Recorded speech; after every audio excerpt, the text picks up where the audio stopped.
Bonjour YouTube, j'espère que vous allez bien. Le mois de juillet est déjà pratiquement terminé. Je trouve que c'est passé vraiment hyper vite. Je sais pas pour vous, mais moi le mois de juillet je ne l'ai pas vu défiler. Et du coup, comme tous les mois, qui dit fin du mois dit annonce des prochaines sorties pour le mois prochain. Donc on est là aujourd'hui pour voir ensemble les sorties livres du mois d'août 2024.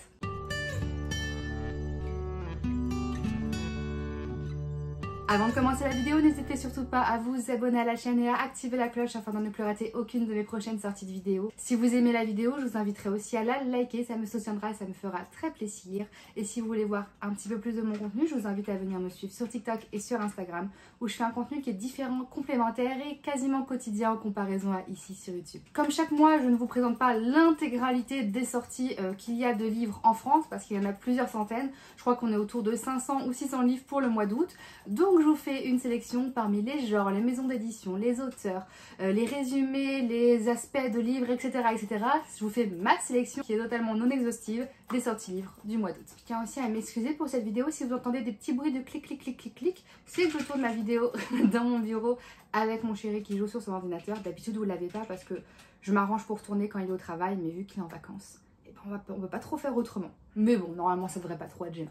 Il n'y aura pas trop de sorties tout début août. On va directement au 14 août avec Bring Me Your Midnight de Rachel Griffin aux éditions Big Bang.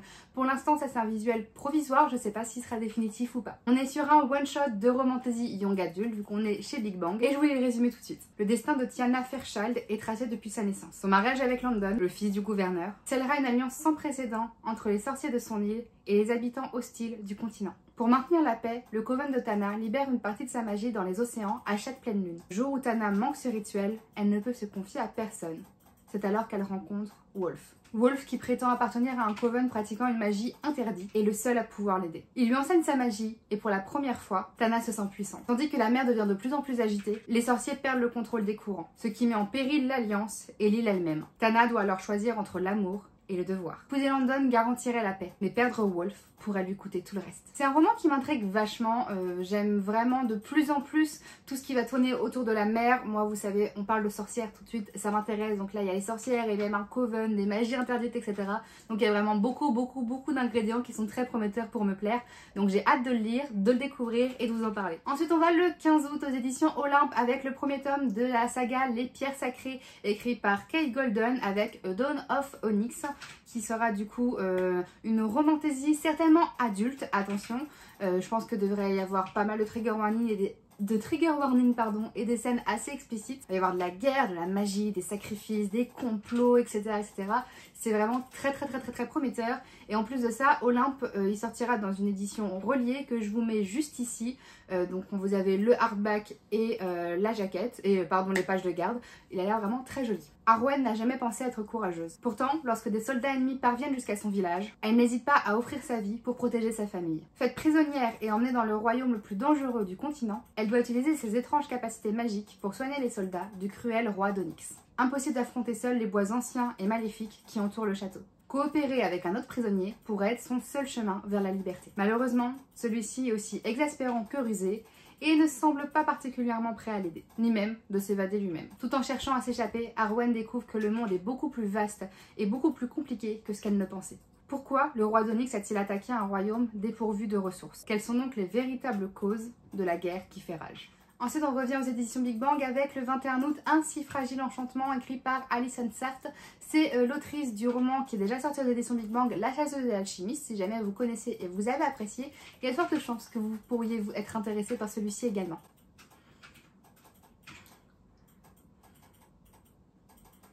Il sortira le 21 août en format relié et en format e-book et il sortira un peu plus tard dans l'année, normalement en décembre selon les quelques informations que j'ai pu trouver sur internet, notamment sur le site de la FNAC. Mais c'est pas des informations confirmées par la maison d'édition pour le moment. Il sortira en format broché à ce moment-là. Ce qui est du format relié, je l'ai déjà reçu, il est juste ici. Donc on a un très joli format relié sans jaquette, mais que je trouve vraiment très beau. Voilà.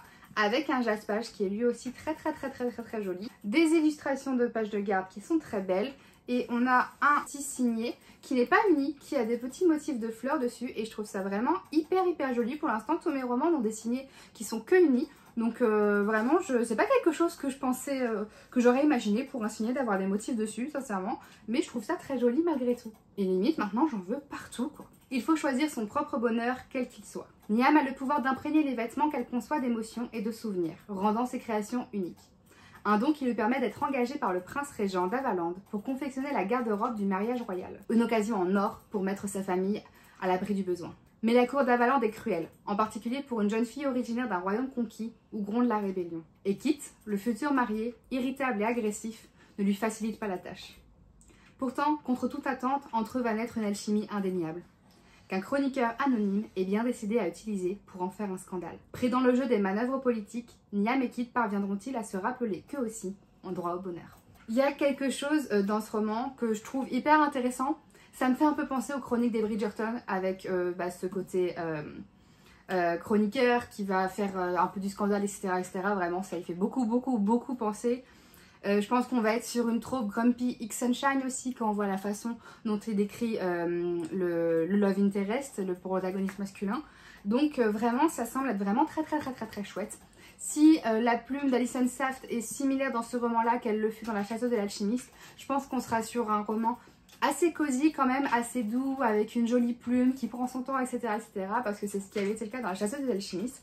Donc j'ai vraiment très hâte de pouvoir le découvrir. De toute façon, je le lirai au mois d'août et j'essaierai de pouvoir vous en parler, en tout cas sur Instagram et sur TikTok, avant sa sortie. Pour ce qui est de YouTube, je vous en parlerai tout simplement au moment de mon bilan. Ensuite, on va aux éditions Bayard avec la sortie d'un second tome. Il s'agit du tome 2 de Destin Cruel, dont le tome 1 était sorti à l'automne dernier, si je ne me trompe pas. Vu qu'on est sur un tome 2, je vous lirai pas le résumé afin de ne pas spoiler ceux qui n'ont pas encore lu le tome 1, dont je fais partie d'ailleurs. On est sur une fantasy young adulte avec un Into Lovers, de la romance, des créatures magiques. D'après ce que j'ai pu trouver sur internet, dans ce second tome, il y aurait des sirènes, des valkyries, etc.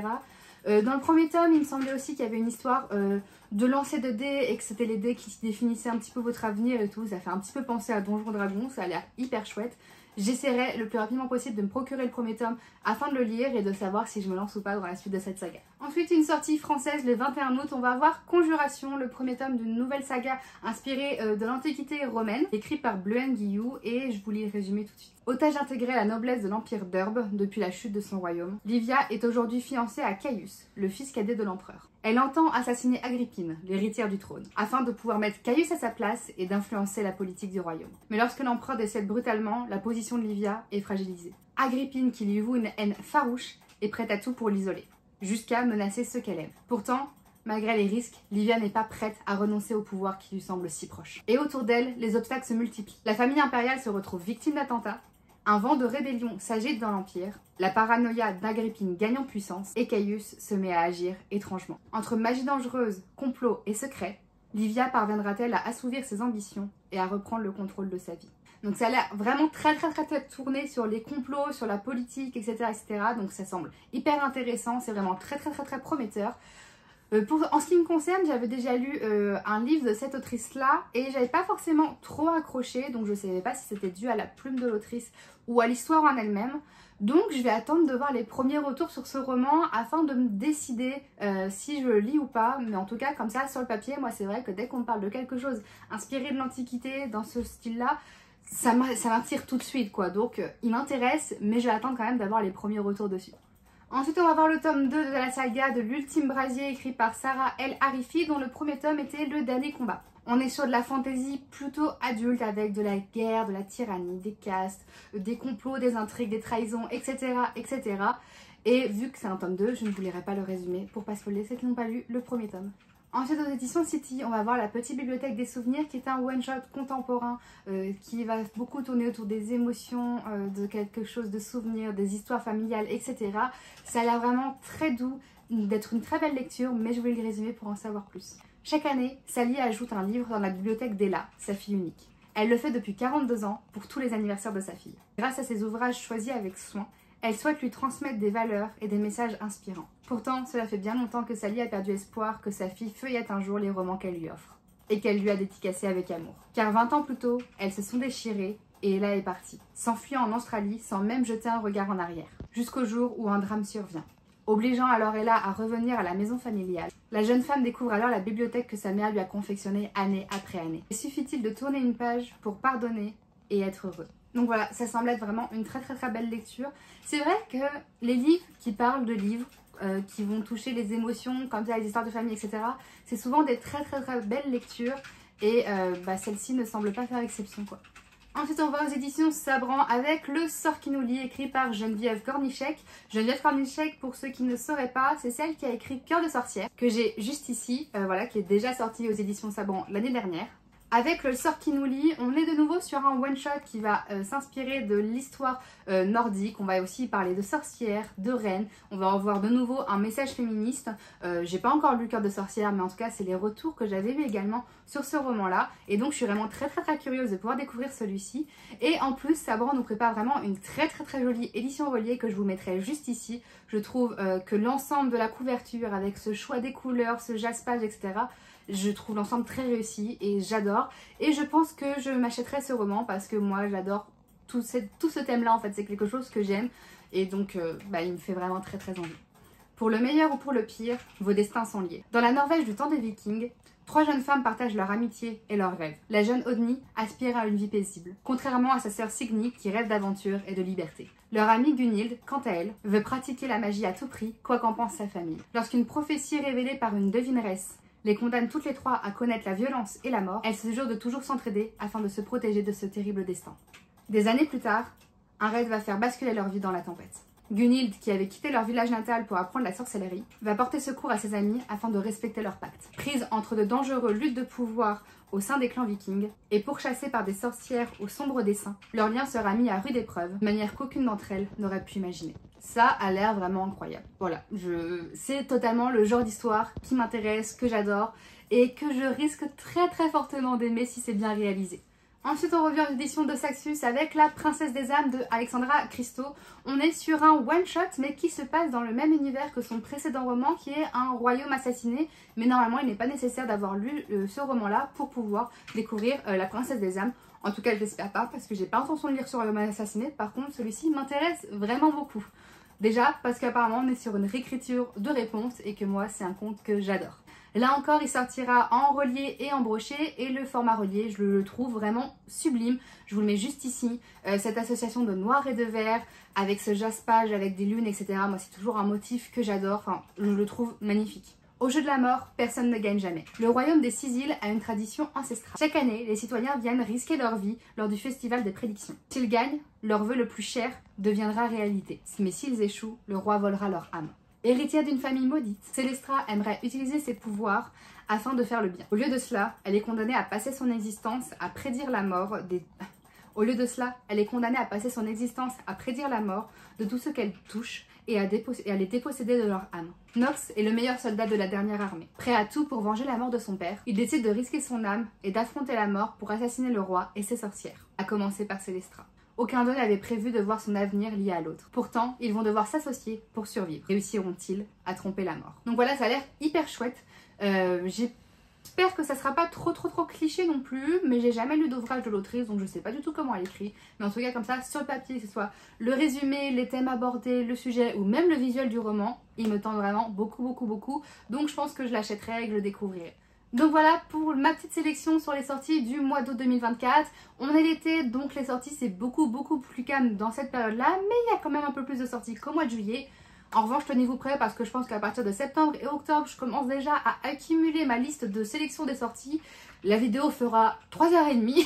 Mais en tout cas, pour le mois d'août, c'était tout. Et n'hésitez pas à me dire en commentaire si dans l'eau, il y en a que vous avez déjà précommandé, qui vous intéressent, qui vous intriguent, que vous avez envie d'acheter. Ou peut-être même que vous avez déjà lu si vous êtes des lecteurs qui lisent en VO et que du coup, vous avez déjà pu découvrir ces romans lors de leur première sortie d'origine. Si vous avez aimé cette vidéo, je vous invite à la liker, ça me soutiendra, ça me fera vraiment très plaisir. Et je vous invite aussi à vous abonner à la chaîne et à activer la cloche afin de ne plus rater aucune des prochaines sorties de vidéos. Si vous voulez voir un petit peu plus de mon contenu aussi, vous pouvez venir me suivre sur TikTok et sur Instagram. Je vous remercie d'avoir regardé cette vidéo jusqu'au bout. Je vous souhaite une très belle journée, de très belles lectures et un très bon mois d'août.